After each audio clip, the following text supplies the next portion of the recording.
चलें भाई, आज हम लोग क्वेश्चन स्टार्ट करेंगे for moles and titration. Last time, in order to just take a look at the common laboratory apparatus, we had a class on last Saturday. I hope those of you who couldn't attend that class, सबने recording देख लिया होगा. Farwa, after I am done with my today's classes, I will definitely reply you. चलो. Let's begin with today's class. The question says, aqueous ammonia is a solution of ammonia gas. We know that aqueous ammonia is basically ammonia gas dissolved into water. Yes, moles and titration का हम लोग questions कर रहे हैं because moles हम already पढ़ चुके हैं. और टाइट्रेशन भी हमें पता है क्या होती है, ब्यूरेट किस तरह से रीडिंग मेजर करता है वो भी हमें पता है, हमने apparatus भी देख लिए हैं. तो we are just left with questions of it. So aqueous ammonia is a solution of no, beta. Right now, we are doing questions for moles and titration. After we are done with it, then we will again go back to acid, bases, and salts. We still have to study types of oxides, and then we have to try MCQs and theory past papers. Right now, we are doing past papers from ATP. Okay. Okay, the question says aqueous ammonia is a solution of ammonia gas. Ammonia gas is basically a basic gas. You have already studied the test for ammonia gas as well. When you dissolve ammonia into water, it becomes aqueous ammonia. And aqueous ammonia is not just NH3, but in water, it becomes ammonium hydroxide with the formula NH4OH. It gives hydroxide ions, so that's why we say aqueous ammonia is alkaline in nature. A student titrates two samples of aqueous ammonia A and B. So we have two solutions of ammonia, with one with solution A and the other is solution B. And it is titrated with 0.5 mole per decimeter cube of hydrochloric acid. You remember titration, right? Titration is the process of reacting acid and alkali by using a conical flask and a burette. And the purpose of titration is to exactly react the acid and alkali. For example, let me just give you a quick recap. For example, if we have a acid present in a conical flask, right now we have ammonia in the conical flask, and if we, let's say, add as indicator, which is thymolphthalene, so thymolphthalene gives blue color in alkali and it is colorless in acid. So right now we have aqueous ammonia in a conical flask which is an alkali, so the color of the solution should be blue. We are taking the burette. Remember burette क्या था हमारे पास? Burette is used for drop wise addition of any liquid that is present into the burette. Right now we have hydrochloric acid in the burette.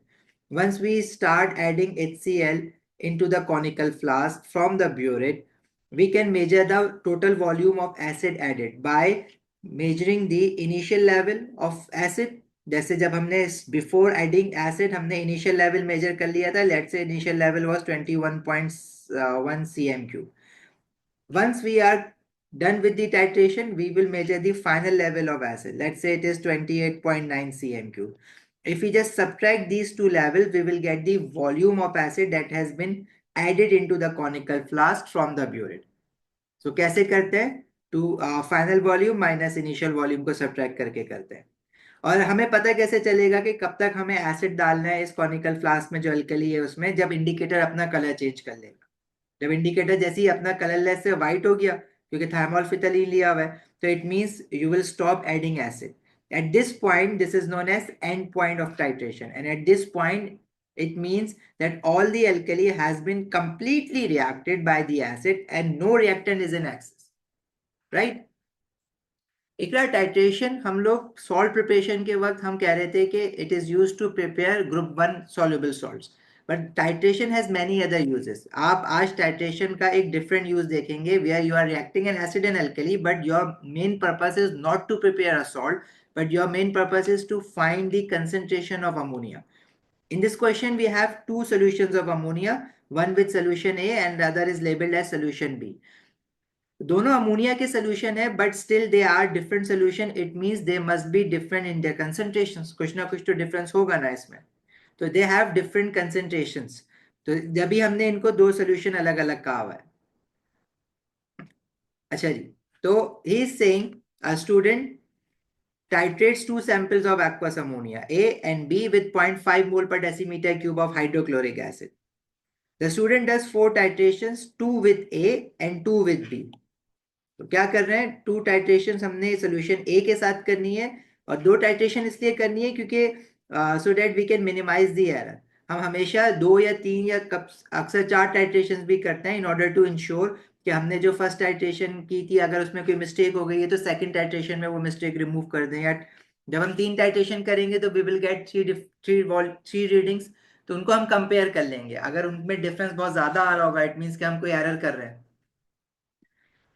अच्छा, the student in step 1 rinses and fills the burette with 0.5 mole per decimeter cube of hydrochloric acid. अब burette को हम let's say अगर किसी ने आपसे पहले कोई प्रैक्टिकल किया है तो उसमें उन्होंने ब्यूरेट में पता नहीं क्या यूज किया हो, तो in order to use any apparatus we wash it first. जैसे अगर आपके पास अपनी लैब है तो आपको पता है कि आप ही यूज कर रहे हैं, बट अगर बहुत सारे लोग उस लैब को यूज कर रहे हैं तो इट मीन्स आपको तो नहीं पता ना कि लास्ट जब इस पर प्रैक्टिकल हुआ है तो वो वॉश हुआ है या नहीं हुआ। तो हम क्या करते हैं, उसको वॉश करते हैं with distil water, but after washing it with distil water we rinse the burette with the solution that we have to use in it. क्योंकि ब्यूरेट बेसिकली आपने रिंस का मतलब क्या होता है, रिंस मींस कि हम उसके अंदर HCl को फिल करेंगे, एक बार कंप्लीटली फिल करके उसको फिर ट्रैश कर देंगे, डिस्कार्ड कर देंगे, इसको कहते हैं रिंसिंग। अब ऐसा क्यों कर रहे हैं, देखो ब्यूरेट को और पिपेट को हमेशा हम लोग रिंस करते हैं with the solution that we are going to use in the burette and pipette. Pipette भी दिखाया था आपको, it is use to measure the fixed volumes, और ब्यूरेट भी देखा था आप लोगों ने। ठीक है, अब इसलिए करते हैं क्योंकि देखो ब्यूरेट से हम लोग जो वॉल्यूम डालेंगे, अब ब्यूरेट को अगर मुझे कंप्लीटली फिल करना है तो वो 50 सेंटीमीटर क्यूब तक मैं फिल करूंगा। अब लेट्स से अगर ब्यूरिट को मैंने डिस्टिल वाटर से वॉश किया और जब हम उसको रिंस करेंगे तो कुछ ना कुछ वाटर के ड्रॉपलेट्स इस ब्यूरिट में लगे रह जाएंगे ना। जब वाटर के ड्रॉपलेट्स कुछ लगे रह जाएंगे, जब आप इसको एसिड से फिल कर रहे हो HCl से, तो you will stop at 50 centimetre cube mark, but this acid would contain some water dissolve into it. अभी 50 सेंटीमीटर क्यूब सारा का सारा एसिड नहीं है, उसमें कुछ वाटर के ड्रॉपलेट्स भी थे। It means the concentration of acid will reduce, acid dilute हो जाए।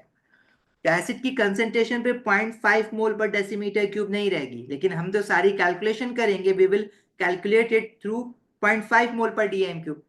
it means कि if any of the water droplets remains into the burette or pipette, तो it means कि हमारे पास error आ जाए।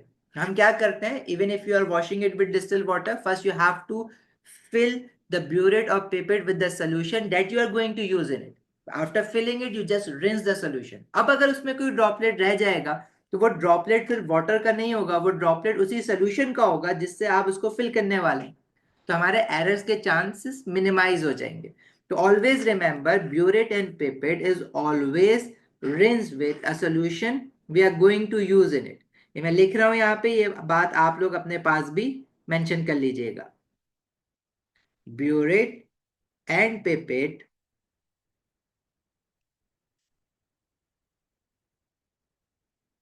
are always rinsed with a solution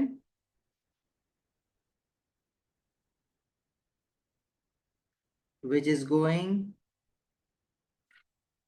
to be used in it. Rest of all the other apparatuses, in order to measure the volume, can be rinsed with distilled water. Like all other apparatuses,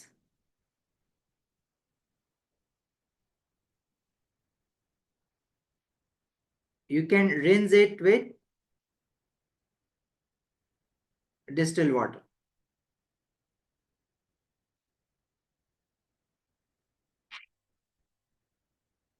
सही है, बिल्कुल पूछ सकता है इनके बारे में, जब भी मैं बता रहा हूं। अच्छा जी, अब आपने ये स्टेप्स लिखने के लिए नहीं कहेगा, बस इन स्टेप्स में ये पूछ सकता है कि why you are rinsing the hydrochloric acid with why you are rinsing the burette with hydrochloric acid and not with distilled water. अच्छा, क्वेश्चन थोड़ा सा मुश्किल लगेगा इनिशियली आपको क्योंकि क्वेश्चन बहुत लेंदी होता है इसका, तो बार बार मुझे पेजेस आगे पीछे करने पड़ेंगे, तो आपको थोड़ी सी प्रॉब्लम होगी। तो make sure you stay very focused in today's class. In step 2, he is saying uses a volumetric pipette to add 25 centimeter cube of A into a conical flask. Now we have filled conical flask which will be kept below the burette and it is filled with aqueous ammonia और उसका जो हम volume ले रहे हैं that is 25 centimeter cube. Now aqueous ammonia, you know, it's ammonium hydroxide which will act as an alkali. And the volume we are taking for aqueous ammonia is 25 centimeter cube. अब let's say अगर हमने conical flask को भी distil water से rinse किया था तो उसमें कुछ ड्रॉपलेट्स रह जाएंगे डिस्टिल वाटर के, बट उसमें पे जब हम पिपेट से बाहर से अमोनिया डाल रहे हैं तो वो तो हम अलग से मेजर करके डाल रहे हैं ना, कॉनिकल फ्लास्क में तो मेजरमेंट नहीं हो रही है, बुलेट में तो हमने मेकअप करना था 250 cm³ मार्क तक, तो अगर उसमें कोई डिस्टिल वाटर रह गया था तो वो भी उसका पार्ट बन जाएगा। बट कॉनिकल फ्लास्क में अगर डिस्टिल वाटर के कुछ ड्रॉप्स रह भी जाए तो इट डजेंट मैटर, बिकॉज आप जो अमोनिया का सोल्यूशन उसमें डाल रहे हैं वो पिपेट से मेजर करके डाल रहे हैं, तो you will definitely add 25 centimeter cube of aqueous ammonia into the conical flask. अच्छा जी, ये बात आगे चल के थोड़ी सी और समझ आएगी जब आप ये पूरा क्वेश्चन कर लेंगे. स्टेप 3 में what is saying is add 5 drops of methyl orange indicator. Now he is adding methyl orange indicator to the conical flask and methyl orange का कलर आपको एसिड और अल्कली में याद होना चाहिए. Methyl orange is red in acid and yellow in alkali. It gives a yellow color of a solution in an alkali and it gives a red color of a solution in acid. Then step 4, place the conical flask on a white tile. Why we have to put a conical flask on a white tile? Because we have to observe the color change, and if your background is of white color, the color change is more prominent. You can easily or clearly see the color change if you are using a white tile. Otherwise अगर कोई black colour है background में या कोई brown colour है या marble पे आप कर रहे हैं जो ब्राउन कलर का होता है तो it become difficult to observe the colour change. तो व्हाइट टाइल और white background to C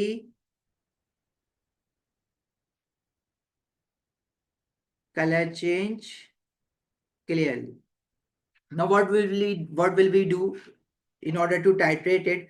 We know the color in the solution is yellow right now. We will start adding acid. जब हम acid add करेंगे तो a time will come when all the ammonia or all the ammonium hydroxide in this conical flask will be reacted completely and the color will change. And once the color changes, it means we have to stop adding further HCl into it. It means all the ammonia has been reacted. अभी जो हमने इसमें ammonia लिया है ना वो ammonia A वाला solution लिया है.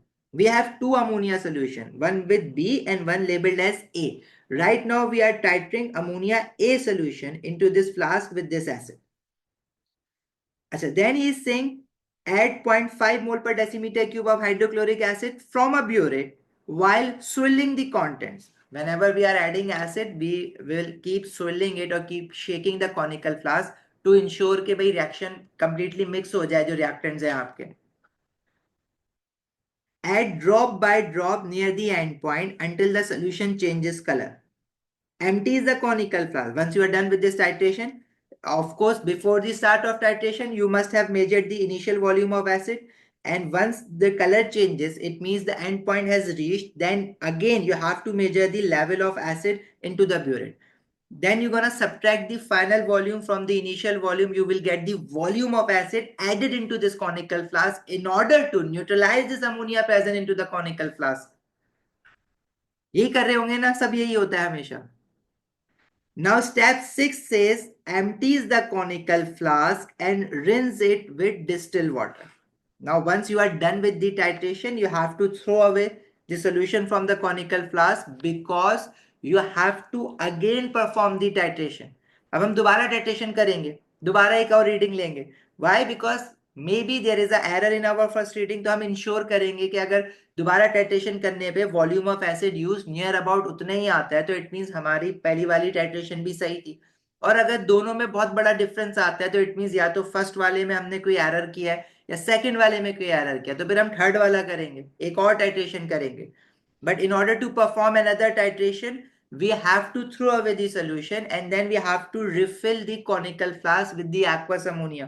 ठीक है, हम इसको थ्रो करके we will wash it with distilled water in order to ensure whatever is there सब कुछ निकल गया है, and then we will fill it with 25 centimeter cube of solution A ammonia. दोबारा टाइटेशन करेंगे, ठीक है, रिपीट स्टेप 2 to 6, और टाइटेशन करने के लिए सब वही काम करेंगे. Then he is saying in step 8, repeat steps 2 to 7 using the aqueous ammonia भी. जब हमने A के साथ टाइट्रेशन कर लिए, अब फिर हम दोबारा से टाइट्रेशन अब परफॉर्म करेंगे. This time we will take aqueous ammonia B. ठीक है, इकरा बच्चे कहाँ फंसे हुए हो? देखो अभी तक कुछ भी नहीं किया. ये क्वेश्चन लेंदी लग रहा है आपको अभी, क्योंकि हम ब्रेक डाउन कर रहे हैं ना, हम एक एक चीज पे बात कर रहे हैं. पहले पहले क्वेश्चन में हम एक एक चीज पे बात करेंगे, but from the next question you will see के सब बार बार ऐसा ही हो रहा है, तो इसलिए मुझे सारी बातें बताना जरूरी है अभी सारे पहले वाले क्वेश्चन. ठीक है, कुछ भी नहीं किया भाई. हमारे पास एक कॉनिकल फ्लास्क था, इसके अंदर हमने एक्वस अमोनिया सोल्यूशन ए डाला, ऊपर हमने इसके लगाया ब्यूरेट, और ब्यूरेट से हमने इसमें एसिड डालना स्टार्ट किया, drop by drop drop by drop, और उसको शेक करते रहे. और जब हमने देखा कि इसमें कलर चेंज हो गया, हमने एसिड डालना बंद कर दिया. इसका मतलब है कि इसमें सारा अमोनिया रिएक्ट हो गया HCl के साथ. ठीक है, फिर हमने कहा कि भाई ये तो एक टाइट्रेशन, क्या पता कुछ गलत हो गया हो, तो हमने ना ये जो कॉनिकल फ्लास्क है इसका सारा कंटेंट फेंका, डिस्टिल वाटर से वॉश किया, दोबारा से इसमें एक fresh sample of ammonia solution A भरा, 25 cm3, दोबारा टाइट्रेशन. ठीक है, ज़ारा बेटा आप प्रैक्टिकल तो नहीं कर रहे, तो आपको तो नहीं पता सेकंड रीडिंग आपकी रॉन्ग आनी है या नहीं आनी है. सेकंड रॉन्ग होगी तो आप थर्ड करेंगे. आपको ये नहीं पता कि रॉन्ग है या राइट, आप क्या पता आपकी फर्स्ट वाली रॉन्ग हो तो आप थर्ड वाली करेंगे. अब 3 रीडिंग में से अगर 2 मैच कर जाती हैं तो वो दोनों जो है वो आपकी बेस्ट टाइट्रेशन रिजल्ट है. अब आपको तो ये नहीं करना ना, अब आप लैब नहीं कर रहे, अब आपको जो रीडिंग्स देगा आपको उसको लेके आगे चलना होगा. ठीक है, एग्जैक्टली मैच नहीं करती हैं, there is always a difference of 0.2 और ग्रेटर, बट 0.2 cm³ का डिफरेंस कह रहा हूँ. लेकिन हमें यहाँ पे ग्रेड 11 तक ऐसी कोई टेंशन नहीं है, क्योंकि हमें तो रीडिंग्स मिलेंगी ना, हमें परफॉर्म करना नहीं है. अच्छा जी. तो एक बार टाइट्रेशन की इन्होंने, टाइट्रेशन 1, सोल्यूशन ऑफ अमोनिया ए के साथ, अमोनिया ए के साथ जो 2 टाइट्रेशन किए हैं, उसमें से इन्होंने देखो टाइट्रेशन 1 की इनिशियल और फाइनल रीडिंग गिवन है, और टाइट्रेशन 2 की इनिशियल और फाइनल रीडिंग्स गिवन है. ये इनिशियल और फाइनल रीडिंग्स का क्या मतलब है? लेकिन भाई ये ब्यूरेट है मेरा, और ये मेरा ब्यूरेट जो है ना वो अभी कंप्लीटली लेट्स से फिल्ड है. ठीक है, अब मैंने अभी तक टाइट्रेशन स्टार्ट नहीं किया है, और इसके ऊपर जो फॉर एग्जांपल यहाँ पे ना अभी लेट से जब ये यहाँ कंप्लीटली फिल था तो यहाँ पे एक मार्क था 0 cm³. इस पे लिख दिया मैंने. ठीक है, पता नहीं नजर आ रहा है नहीं आ रहा, मेरी बॉटल पे मुझे हमेशा लिखना पड़ता है. खराब हो गई, ये मिटता नहीं है बोर्ड मार्कर, इस पे से स्टेनले लेनी पड़ेगी. ठीक है, 0 cm³ तक हमने ये फिल किया हुआ है. अब देखो यहाँ पे एक लेवल है, जब मैंने टाइट्रेशन स्टार्ट की तो एसिड ड्रॉप होते होते होते निकलते निकलते जब टाइट्रेशन कंप्लीट हुई तो लेट से ये 20 cm³ तक आया. तो ये हमारी ऊपर वाली इनिशियल रीडिंग थी, ये वाली फाइनल रीडिंग है. जब मैं दोनों को माइनस करूंगा तो इसका मतलब है इतना वॉल्यूम मैंने नीचे ऐड करवा दिया, तो final level minus initial level करना पड़ेगा. अब मैं आपको ये लाइव तो नहीं हो रहा ना, अब हैरी पॉटर तो चल नहीं रही है कि लाइव आपको दिखे पेपर पे होता हुआ, तो आपको वो जो इनिशियल लेवल होगा ना लिक्विड का, उसकी पिक्चर लेके क्रॉप करके मैंने यहाँ पे लगा के दे दी पेपर पे, जिसके नीचे मैंने लिख दिया इनिशियल लेवल. और फिर जब टाइट्रेशन कंप्लीट हुई तो लेट से लेवल यहाँ तक आ गया 20 cm³ मार्क तक. तो मैंने क्या किया, यहाँ पे पिक्चर ली उसकी, और वो दूसरी पिक्चर इसी ब्यूरेट की दूसरी पिक्चर ली, क्रॉप करके यहाँ पे लगा के दे दी, उसके नीचे लिख दिया फाइनल. समझ आई? तो ये दोनों पिक्चर्स एक ही ब्यूरेट की हैं.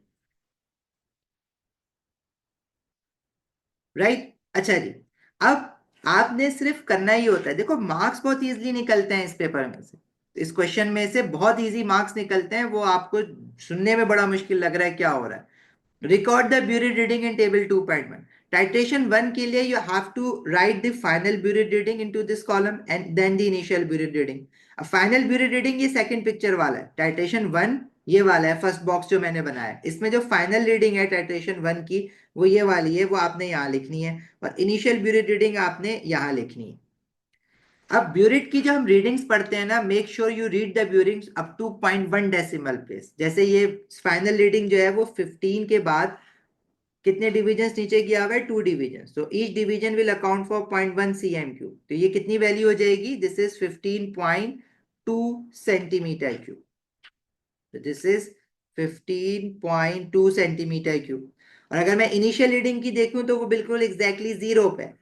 तो इनिशियल रीडिंग इस ब्यूरिट इस टाइट्रेशन में थी जीरो, बट इसको हम जीरो नहीं लिख सकते। अगर जीरो लिखोगे तो वो रॉन्ग हो जाएगा। This is 0.0 centimetre cube, right. Now for titration 2, if you see the final reading, तो फाइनल रीडिंग आ रही है इसकी 30 के बाद we have 2 division which is 30.2।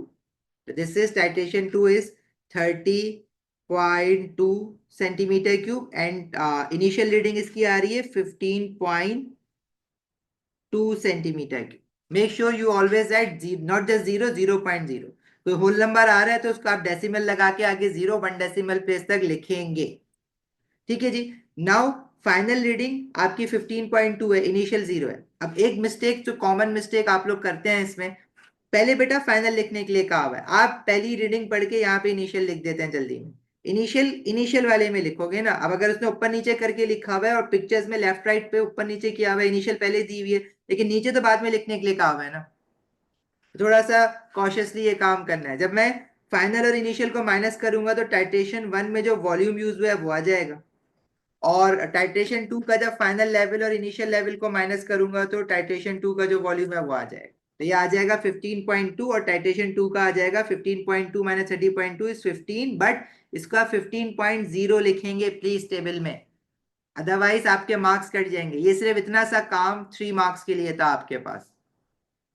अच्छा, अब बेस्ट टाइट्रेशन रिजल्ट क्या होता है भाई, जब वी हैव परफॉर्मिंग 2 टाइट्रेशन तो उसमें से हम बेस्ट टाइट्रेशन रिजल्ट नहीं चूज कर सकते। मुझे नहीं पता कौन सा बेस्ट है, कौन सा अच्छा है, कौन सा बुरा है। हाँ, अगर मैं लेट्स से इसी टाइट्रेशन में इस एक और टाइट्रेशन करता और उसकी एक वैल्यू आती लेट्स से 15.8 सेंटीमीटर क्यूब, तो इट मीन्स के जो बेस्ट टाइट्रेशन रिजल्ट बनते हैं वो फर्स्ट 2 बनते हैं, because they are more closer to each other. जिनके बीच में 0.2 डेसिमल प्लेस का डिफरेंस हो या उससे कम हो वो बेस्ट टाइट्रेशन रिजल्ट होता है। ठीक है, फिर मैं 15.8 को डिस्कार्ड कर देता, मतलब कहता है कि इसमें कोई ज्यादा एरर हो गया, ये दोनों करीब करीब हैं तो ये बेस्ट टाइट्रेशन रिजल्ट है, आगे आएगा बेस्ट टाइट्रेशन रिजल्ट और। अच्छा जी, तो ये वाली टाइट्रेशन हमने की थी HCl की, मतलब ब्यूरेट में हमने लिया हुआ था हाइड्रोक्लोरिक एसिड और फ्लास्क में हमने लिया हुआ है अमोनिया। लेकिन अमोनिया के इस क्वेश्चन में 2 सोल्यूशन है। अभी फिलहाल हमने जो टाइट्रेशन की है अमोनिया के सोल्यूशन ए के साथ की है। जी बिल्कुल नेसेसरी है, अगर आप सिर्फ 15 लिख के छोड़ देंगे आपका मार्क काट लेगा। You have to write 15.0 because burette का लीस्ट काउंट 0.1 cm क्यूब है। आपको 1 डेसिमल प्लेस में हर हाल में लिखना है। अगर आपने यहाँ पे 0 लिखा सिर्फ मार्क्स कैंसिल, 0.0 लिखना है। अच्छा जी, फिर हमारे पास अमोनिया का एक और भी तो सोल्यूशन है, सोल्यूशन बी। ठीक है, उसकी भी टाइट्रेशन की है इन्होंने, और जब इसकी टाइट्रेशन की है तो उसमें क्या करेंगे, अब जो कॉनिकल फ्लास्क में उसमें अमोनिया का सोल्यूशन बी ले लेंगे और ब्यूरेट में हमने वही हाइड्रोक्लोरिक एसिड लिया हुआ है उसी के साथ टाइट्रेशन कर रहे हैं इसकी। तो इसमें भी 2 टाइट्रेशन की, टाइट्रेशन 3 एंड टाइट्रेशन 4 कह रहे हैं इसको, क्योंकि अमोनिया सोल्यूशन ए के साथ जो अलग टाइट्रेशन की थी that was titration A 1 and titration 2, वो ए के साथ 2 अलग थी। अब अमोनिया सोल्यूशन बी के साथ वो और न्यू टाइट्रेशन करेगा, लेकिन उनको वो टाइट्रेशन 3 और 4 कह रहा है।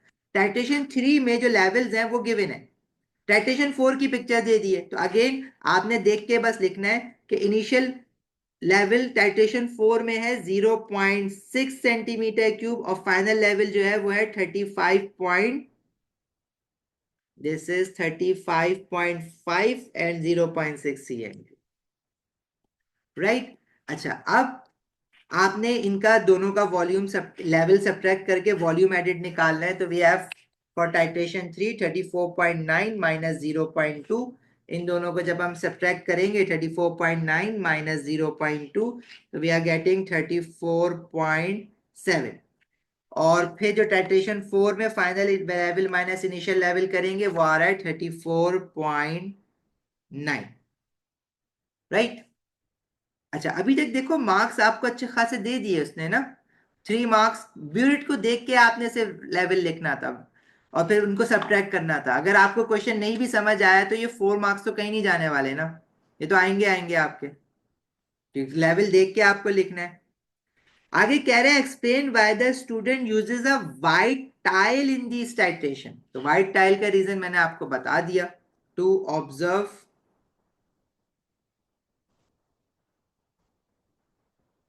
The colour change clearly. आगे कह रहा है calculate the mean volume of 0.5 mole per decimetre cube of hydrochloric acid needed to neutralize 25 cm cube of A and B. देखो सोल्यूशन ए की टाइट्रेशन अलग की है हमने, सोल्यूशन बी की टाइट्रेशन हमने अलग की है। दोनों को HCl से टाइट्रेट किया और दोनों की दो दो टाइट्रेशन करवाई, और दोनों की दो दो टाइट्रेशन करवा के दो दो वैल्यूज आएंगे हमारे पास।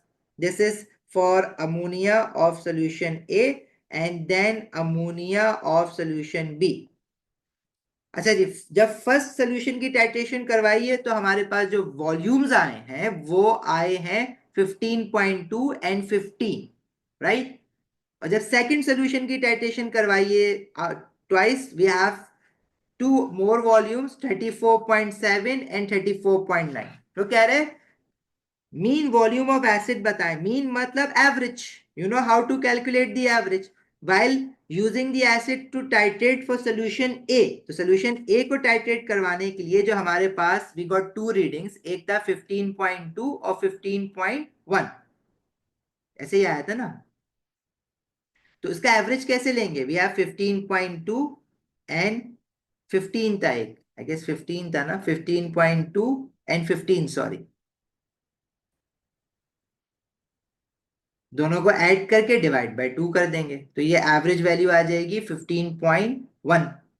और जो अमोनिया बी को टाइट्रेट करवाने के लिए जो एसिड को हमने यूज किया और उसकी जो टाइट्रेशन की वैल्यू आई है, एक आई है 34.7, ये ऊपर लिखी हुई है, और 34.9, इनको ऐड करके डिवाइड बाय 2 करेंगे तो ये जो एवरेज वैल्यू आ जाएगी वो आ जाएगी 34.8, राइट। एक मार्क आपको इसका मिल गया। तो अब तक जितने भी मार्क्स आपको मिल रहे हैं वो बहुत easy marks, like you just have to see the burette, even if you just couldn't read the question, you know burette को कैसे पढ़ना है, वॉल्यूम्स कैसे लिखना है, फाइनल माइनस इनिशियल कैसे करना है, एवरेज कैसे निकालना है, बस। आगे अब थोड़ा सा क्वेश्चन टिपिकल होगा क्योंकि मोल्स एंड टाइट्रेशन कर रहे हैं ना, अब आएगा मोल्स। पार्ट ई में इससे the equation for the reaction between hydrochloric acid and aqueous ammonia. The good thing in ATP is whenever you need a chemical equation, a balanced chemical equation will always be given. You do not have to make any equations. Now, as per this equation, we know that HCl is reacting with ammonia. If you just notice that on every page, I am trying to draw this apparatus arrangement. ताकि इसको हम कहते हैं schematic. Schematic actually gives us a very good picture के क्या क्या चीज किस में डल रही है। क्लास में वी टुक अमोनिया और ब्यूरेट में we had HCl। Right now is saying use the mean volume of acid needed to neutralize 25 cm cube of A। A ammonia A solution, वो पिपेट से हमने 25 cm cube लिया था conical flask में। In D to calculate the concentration of ammonia in A। देखो ammonia ए के solution को neutralize करवाने के लिए जो एसिड का मीन वॉल्यूम लगा है वो कौन सा है, ये वाला 15.1 cm3। because in order to neutralize the solution A of ammonia you need a mean volume of acid which is 15.1। वो जो हमने दो टाइट्रेशन की थी उससे मीन निकाला। तो क्या मैं यहाँ पे ये लिख सकता हूं कि जो acid that has been used to neutralize the solution A of ammonia requires 15.1 centimeter cube of hydrochloric acid, right? And in fact, I also know the concentration of hydrochloric acid। अगर आप फर्स्ट पेज पे जाएं बिल्कुल, तो जो acid हम लोग use कर रहे हैं फॉर न्यूट्रलाइजेशन उसकी कंसेंट्रेशन भी हमें गिवन है which is 0.5 mole per decimetre cube. So I know the acid that I am using in the burette to neutralize the ammonia solution A is 0.5 mole per decimetre cube. of concentration and the volume that has been used is 15.1. और नीचे किसके साथ react होना है इसने जाके, ammonia के साथ, और अमोनिया जो रिएक्ट हो रहा है उसका वॉल्यूम है 25 cm3। तो वो ये पूछ रहा है कि जो अमोनिया है इसकी कंसेंट्रेशन कितनी होगी। We have two methods to solve this question. The first one is, we know the acid that we are using has a concentration of 0.5 mole per decimeter cube, and the volume of this acid that we have used is 15.1 cm cube. Can you find the number of moles of acid that has been added from the burette to the conical flask? इसी concentration के acid का जब आप moles आपसे पूछे जाए कि इस वॉल्यूम में कितना मोल्स निकल के गया, you have the concentration, you have the volume, you just have to use the formula C is equals to N over V, and number of moles is equals to concentration into volume, and the volume is always taken in dm cube in this formula, इसलिए मैंने इसको divided by 1000 कर दिया, multiply by concentration which gives you 0.00755 moles of acid. So the moles of acid that you have dropped from the burette into the flask is 0.00755 moles. ऐसा है, ये moles नीचे जाके किस चीज के साथ रिएक्ट हुए, नीचे क्या है, अमोनिया है, अमोनिया के साथ रिएक्ट हुए। अब अमोनिया के मोल्स नीचे कितने होंगे, for that you have to use the stoichiometry. If you see the chemical equation, 1 mole of HCl is reacting with 1 mole of ammonia.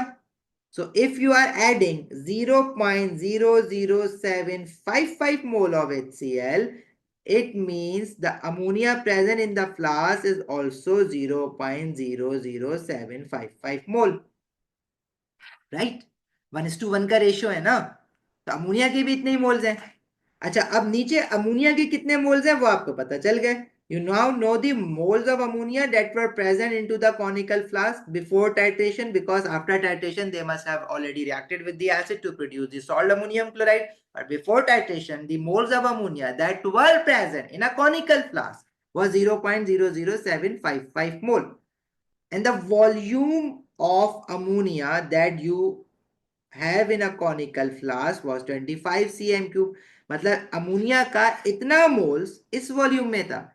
तो can you just find the concentration of ammonia, you have moles of ammonia, you have volume of this much moles of ammonia, you just have to divide moles by the volume, volume को बस dm cube में convert कर लेना, divide by 1000 करके करो या exponent -3 करके करो। So you have the concentration of ammonia as 0.302 mole per dm cube.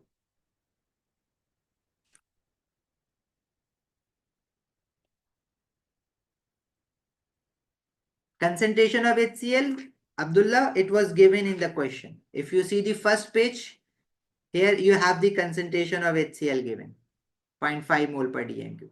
I have a one shortcut method for this question. Beta, whenever any acid or alkali are reacting, we can directly, instead of doing everything that we have just done, instead of doing this thing, मतलब मैं cancel नहीं कर रहा इसको, but we can use the formula C1 V1 over N1, C2 V2 over N2. But this formula can only be used whenever you are reacting an acid and alkali. It means दोनों की concentration possible हो कि insoluble चीज ना हो. Because acid does react with insoluble substances like metal carbonates and metal oxides. But right now you have acid and alkali. So do you know the concentration? Let's say ये जो 1 वाली terms है ना, let's just take it for acid, and ये 2 वाली terms है, let's just take it for alkali. मतलब C1 मतलब concentration of acid, V1 मतलब concentration, volume of acid. N is basically the stoichiometric moles written in the equation. Right now, the concentration of acid is already given in the first page of this question, which was 0.5 mole per dm cube. Volume of the acid that you have used to titrate the ammonia present in the conical flask is 15.1 cm cube, जो कि mean volume of acid है। वो कहा हुआ है question में वो use करना है, तो आपको करना ही वो यूज है।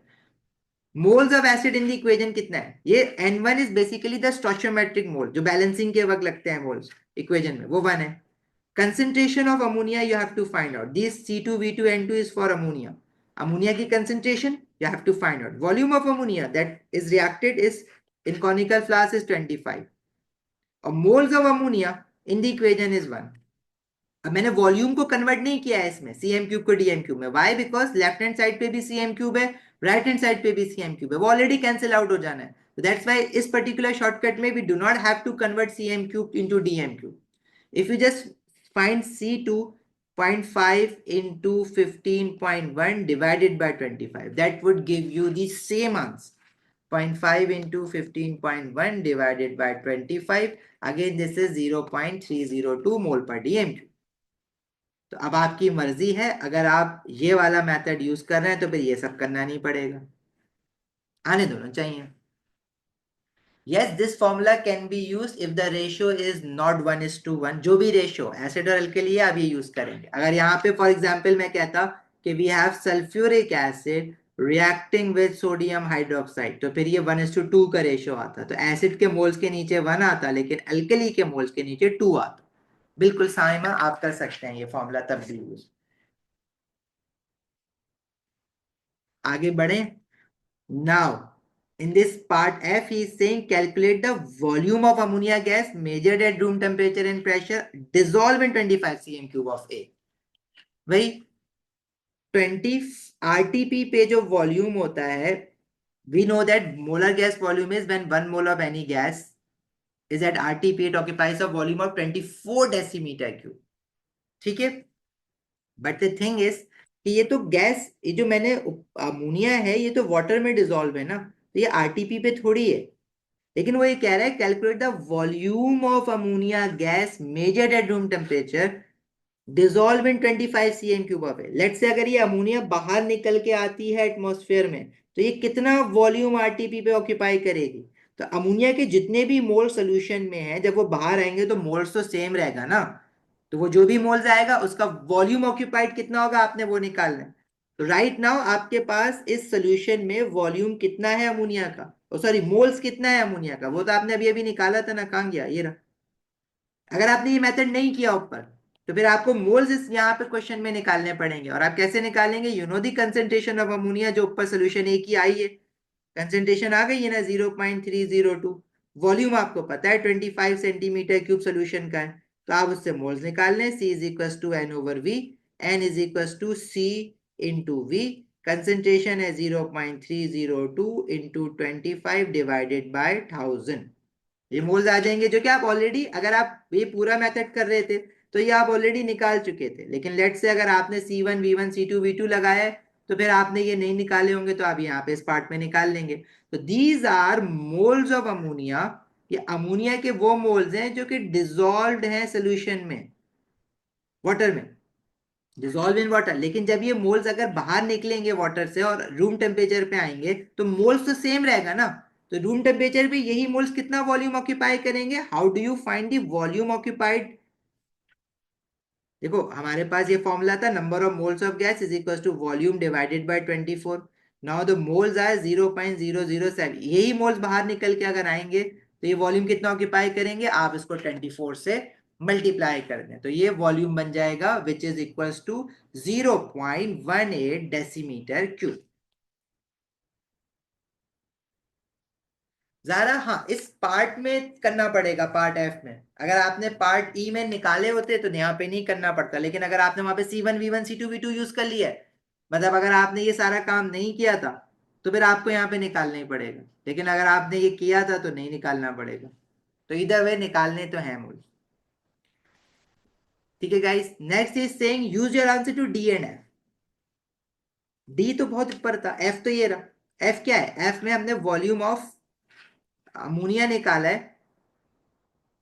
अगर वो अमोनिया सोल्यूशन ए से निकल के बाहर एटमॉस्फेयर में आ जाए, सुनना जरा, इंटरेस्टिंग बात है, एक मार्क का है लेकिन दिमाग है। एफ में we have found those the volume of ammonia. देखो अमोनिया जो सोल्यूशन ए में डिसॉल्व थी, अगर वो बाहर आ जाए ना, तो मोल्स तो सेम है, उसका वॉल्यूम कितना होगा वो निकाला है। अब वो कह रहा है कि आपके पास use your answer to D and F to calculate the volume of ammonia measured at RTP dissolved in 25 cm cube of B। एक सोल्यूशन अमोनिया का सोल्यूशन बी भी तो था, उसका तो मैं उसकी तो मैंने कोई बात ही नहीं की आगे। उसकी टाइट्रेशन की बस वैल्यू वॉल्यूम निकाली और छोड़ दिया उसको वहीं पे। उसका क्या करना था? अगर मैं उसके पार्ट डी में, वो कह रहा है रेफर करो पार्ट डी को, तो पार्ट डी में हमने क्या किया था? पार्ट डी में हमने वॉल्यूम, अमोनिया बी को रिएक्ट करवाने के लिए जो एसिड का वॉल्यूम यूज हुआ था वो निकाला था बस पार्ट डी में। Now if you see this part D clearly, this is the volume of acids that are used to neutralize ammonia solution A and B. भाई अमोनिया सोल्यूशन बी को neutralize करवाने के लिए एसिड का कितना volume लग रहा है? 34.8 cm क्यूब। सेम एसिड है दोनों, टाइट्रेशन दोनों अमोनिया को न्यूट्रलाइज कराने के लिए। और अमोनिया सोल्यूशन ए को न्यूट्रलाइज करवाने के लिए जो एसिड का वॉल्यूम लग रहा है वो कितना लग रहा है? 15.1 cm cube. why we need two different volumes of acid? Because there must be something different in these two solutions of ammonia. ज्यादा वॉल्यूम किस में लग रहा है? अमोनिया बी को न्यूट्रलाइज करवाने के लिए। एसिड का, सुनना ध्यान से, एसिड का greater volume is required to neutralize ammonia of solution B. Why? बता सकते हैं why? If you need more HCl to neutralize ammonia of solution B, it means ammonia of solution B. देखो volume दोनों में 25 cm3 25 cm3 ले रहा हूं मैं इसका अमोनिया का, but still the acid required to neutralize ammonia of solution B is greater as compared to acid required to neutralize ammonia of solution A. The reason is ammonia of solution B must be more. I am expecting the answer. बोलो ना. It must be more. Oh, it must be more concentrated, not dense. It must be more concentrated. That's why you need more amount of HCl to neutralize the same volume of ammonia solution. ठीक है, you are using the same acid to neutralize both of the ammonia solution. So it means कि ammonia का solution B जो है वो ज्यादा concentrated होगा ना, तभी तो ज्यादा एसिड रिक्वायर्ड है। ठीक है, और क्या हो सकता है इसमें? वो ज्यादा मोटा है? नहीं, वो ज्यादा कंसेंट्रेटेड है। कितना ज्यादा कंसेंट्रेटेड है चलो ये बताओ। देखो HCl जो लग रहा है, mean volume of acid, acid is HCl, जो ए को न्यूट्रलाइज कराने के लिए लग रहा है वो 15.1 लग रहा है। HCl जो बी को न्यूट्रलाइज कराने के लिए लग रहा है वो 34.8 लग रहा है।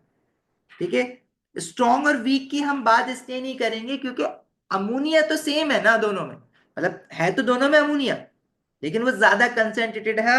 उमर कह सकते हो कि वो ज्यादा स्ट्रॉन्ग है, लेकिन अमोनिया चेंज नहीं हुआ, अमोनिया है, बट अमोनिया के उसी वॉल्यूम में मोल ज्यादा होंगे ना। एसिड तो सेम है ना, जब भी तो सेम अमाउंट नहीं लग रहा। सेम एसिड से मैं अमोनिया ए को न्यूट्रलाइज करा रहा हूँ, एसिड कम लग रहा है। सेम एसिड से मैं अमोनिया बी को न्यूट्रलाइज करा रहा हूं, मुझे एसिड ज्यादा चाहिए। क्यों? क्योंकि अमोनिया बी ज्यादा कंसेंट्रेटेड है। ठीक है, उमर इसमें कोई बेस्ट टाइट्रेशन की बात नहीं हो रही है, वो आगे वाले क्वेश्चन में देखेंगे। अब क्या मुझे ये बता सकते हो कि जो अमोनिया सोल्यूशन बी है उसको न्यूट्रलाइज कराने के लिए एसिड का ज्यादा वॉल्यूम लगा है, तो वो कितने टाइम्स मोर कंसेंट्रेटेड है? If you see, solution B has been neutralized by which volume of acid? 34.8 cm3। B को न्यूट्रलाइज कराने के लिए एसिड का जो वॉल्यूम लगा वो 34.8 cm3, और अमोनिया सोल्यूशन ए को न्यूट्रलाइज कराने के लिए जो एसिड का वॉल्यूम लगा वो था 15.1। तो इसका मतलब है कि solution B of ammonia is more concentrated. How many times it is more concentrated? If you just divide 34.8 divided by 15.1, that would give you 2.3.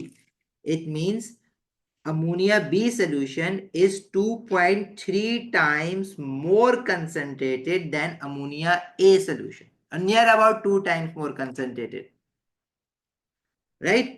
अगर वॉल्यूम दोनों अमोनिया सोल्यूशन के 25-25 था, लेकिन अगर अमोनिया बी जो है वो 2.3 टाइम्स ज्यादा कंसंट्रेटेड है, तो इसका मतलब है कि अमोनिया बी में अमोनिया के जो मोल्स होंगे वो अमोनिया सोल्यूशन ए से कितने टाइम ज्यादा होंगे?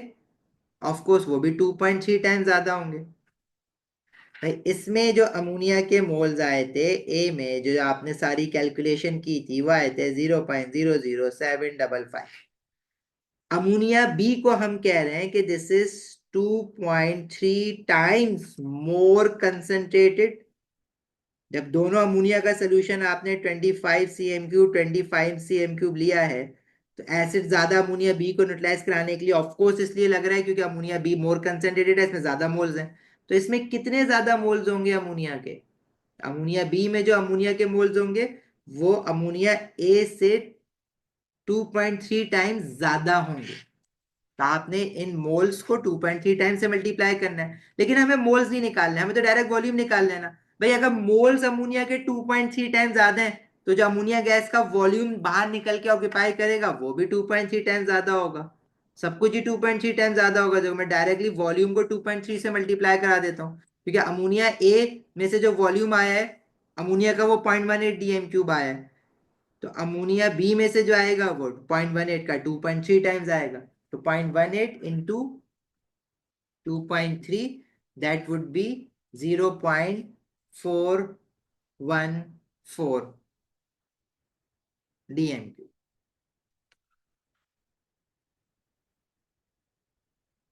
ठीक है, इसको राउंड ऑफ करके you can just right 0.42 DMQ। Right, nice one.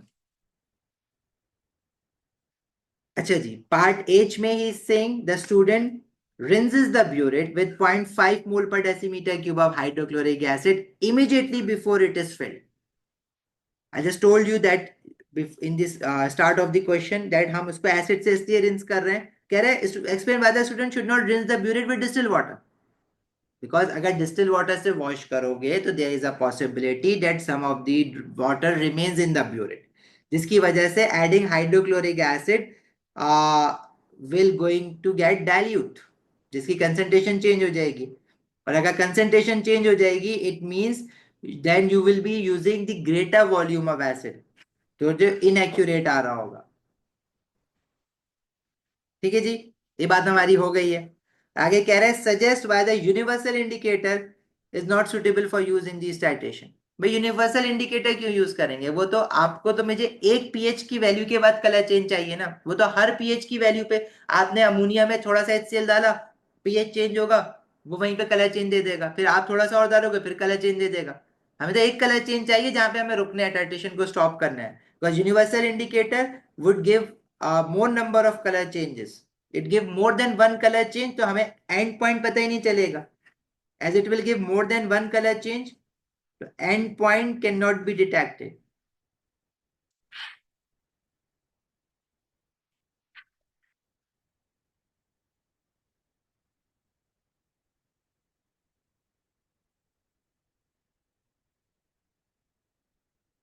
ठीक है भाई, आई नो ये क्वेश्चन देखो मुश्किल नहीं है, इट्स समथिंग वेरी न्यू। आप लोग ऐसा पहले कर नहीं चुके हैं, आपने मोल्स में भी नहीं देखा थ्योरी में ऐसा क्वेश्चन। अब आपने करना क्या है? आपने यस ये करना है कि as your homework you have to try question number 2, you have to try question number 3, you have to try, I would recommend try all the question। हम लोग एक और करेंगे, ठीक है?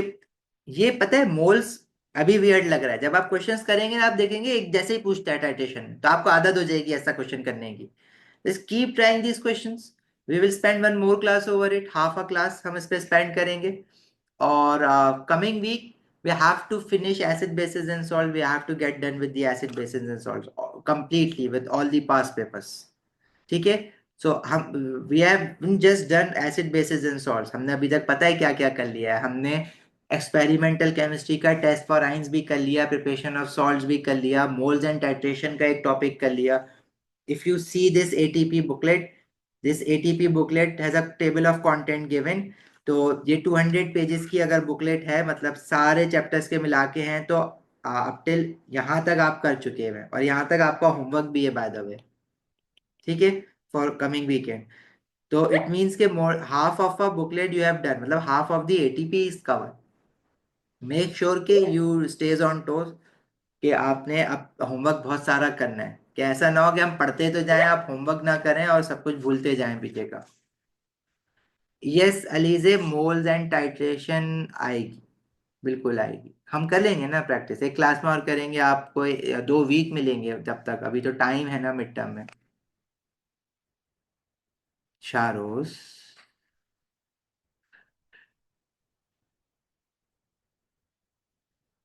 ज़ारा बेटा कोई बात नहीं, मैनेज करें, हो जाएगा। आप बाद में कर लीजिएगा, कोशिश करें, 1-2 क्वेश्चन जरूर करें।